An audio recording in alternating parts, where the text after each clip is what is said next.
मेरे दोस्तों, यहाँ पे जो गुफ्तगू हुई मैं उसी हवाले से बात करूंगा। एक कश्मीर के सफीर इमरान खान जो बने, आप सबके सामने हैं।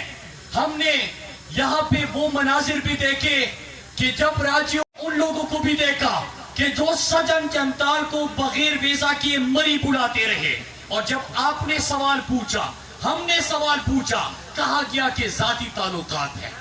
हमने वो मनाजिर भी देखे कि जब मोदी को अपने नवासी के शादियों पे जाती घर रायवंड बुलाया जाता रहा, हमने गए तो कश्मीर का सफीर बन के गए। कश्मीर के पैगाम से अक़वाम मुत्तहिदा की ऐवान गूंज रही। बात हो रही थी तो कश्मीर के हक खुद इरादिया की हो रही थी, बात हो रही थी तो पाकिस्तान की खुददारी की हो रही थी।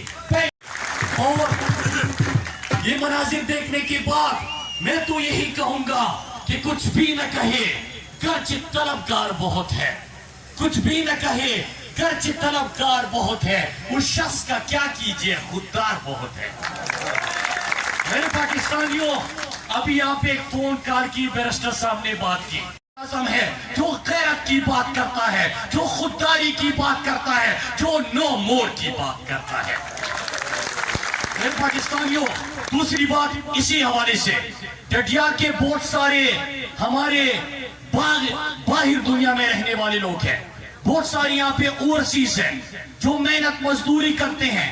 आप उनसे पूछे कि जब यहाँ पे ये साबिक हुक्मरान जाते थे और झुके हुए सर, खुददार और गैरतमंद लीडर मिला है, इसलिए सब सर उठा के दुनिया में जी रहे हैं।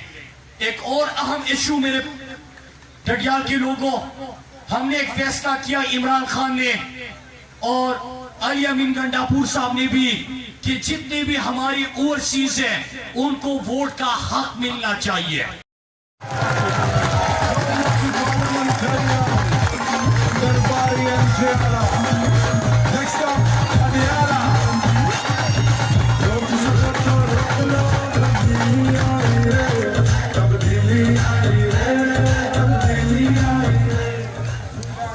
बिस्मिल्लाहिर्रहमानिर्रहीम।